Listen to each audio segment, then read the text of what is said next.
ఓం నమః శివాయ. ఓం నమో నారాయణాయ. ఓం శ్రీ స్వర్ణాకర్షణ కాల భైరవాయ నమో నమః. ఓం ఒటుక కాల భైరవాయ నమో నమః. హరి ఓం. మా ఛానల్కి స్వాగతం. చూస్తున్న వీక్షకులకు, ప్రేక్షకులకు, ప్రియ కాళభైరవ భగవద్బంధులకి స్వాగతం పలుకుతూ మమ్మల్ని ఎంతగానో ఆదరిస్తూ ఉండబడిన ప్రియ సోదరి మనులకు అందరికీ కూడా ముక్కోటి ఏకాదశి పండగ శుభాకాంక్షలు.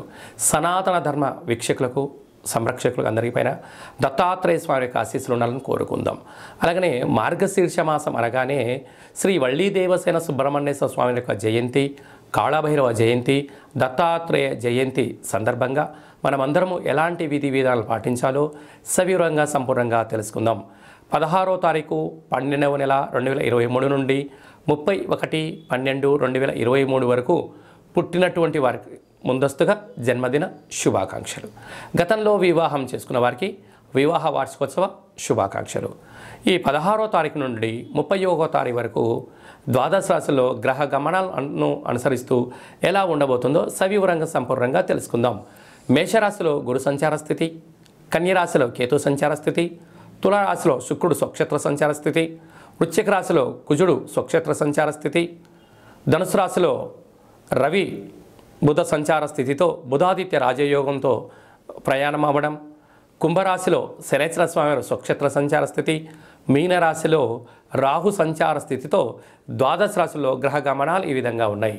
ఇక్కడ విశేషంగా శుక్రుడు స్వక్షేత్రకారకుడు, కుజుడు స్వక్షేత్రకారకుడు, శనేశ్వర స్వామివారు స్వక్షేత్రకారకుడు. విశేషమైనటువంటి 3 గ్రహాలు స్వక్షేత్రంగా ఉన్నప్పుడు ఎలాంటి ఉపయోగాలు ఉంటాయో సవివరంగా సంపూర్ణంగా తెలుసుకుందాం. కన్యరాశి వారికి ఈ కాళభైరవ జయంతి సందర్భంగా ఎలాంటి విధి విధానాలు పాటించాలో ఈ వీడియోలో సవివరంగా సంపూర్ణంగా తెలుసుకుందాం. కన్యరాశిలో ఏ నక్షత్రాలు వస్తాయనగా ఉత్తరా నక్షత్రంలోని 2, 3, 4 పాదాలు, హస్తా నక్షత్రంలోని 4 పాదాలు, చిత్తా నక్షత్రంలోని 1, 2 పాదం కలిపితే కన్యరాశి.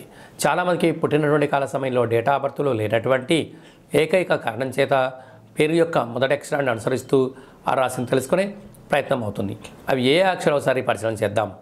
టో, పా, పి, పు, ష, అణ, ఠ, పే, పో అక్షరాల వారంతా కూడా కన్యరాశి జాతకులే.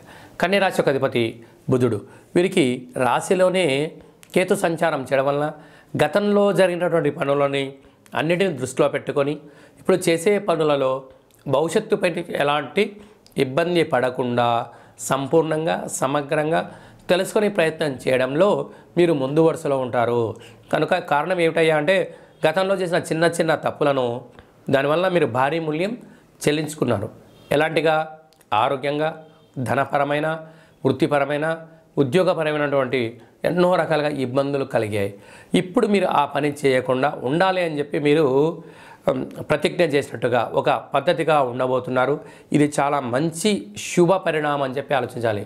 ఏదైనా పని చేసేటప్పుడు 1కి 100 సార్లు ఆలోచించి చేయగలిగినట్లయితే మీకు, మీ కుటుంబానికి, ఆరోగ్యానికి ధనపరమైన చిక్కులు తొలగిపోతాయని చెప్పి గమనించాలి. ధనస్థానంలో శుక్రుడు స్వక్షేత్రకారకంగా ఉండడం వల్ల మీ ఓపిక, పట్టుదల, ఆధ్యాత్మికత వలనే మీ యొక్క ధనం రెట్టింపు అవ్వబోతుంది. తృతీయంలో కుజుడు సంచారం చేయడం వలన అన్నదమ్ముల నుంచి, అక్కాచెల నుంచి, తల్లిదండ్రుల నుంచి మీకు రావాల్సినటువంటి స్థిర చిరాస్తులు రాబోతున్నాయి.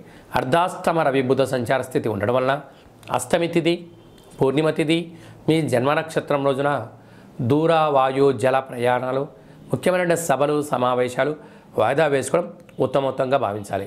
6వ స్థానంలో శనేశ్వర స్వామి వారు సంచారం చేయడం వల్ల నిత్యము ఏదో ఆందోళన, ఏదో తెలియని అభద్రతాభావము, ఏది చేసినా పై అధికారులతో, సహా ఉద్యోగస్తులతో, కింది స్థాయి ఉద్యోగస్తులతో ఏదో తెలియని బాధగా మీ యొక్క మనసులో ఉంటుంది. అది ధర్మబద్ధమైనప్పుడు మీరు ఇంతటి బాధ పడాల్సిన అవసరం లేదు అని చెప్పి గుర్తుపెట్టుకోగలరు. 7వ స్థానంలో రాహు సంచారం చేయడం వలన ప్రేమికులకు మంచి కాలము, వివాహం చేసుకోవాలనుకున్న వారికి యోగదాయకము, నూతన గృహ భవన నిర్మాణ క్రయ విక్రయాల యోగదాయకం.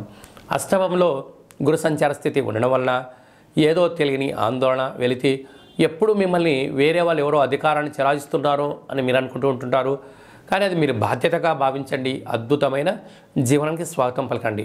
హోటల్ వ్యాపారాలు, పచ్చళ్ళు, గృహ భవన నిర్మాణ సేవ రంగాలు, వ్యవసాయ సోదరీమణులకు, హోటల్ వ్యాపారస్తులకు, సాఫ్ట్వేర్ రంగం వారికి చాలా మంచి కాలం అని చెప్పి గమనించాలి.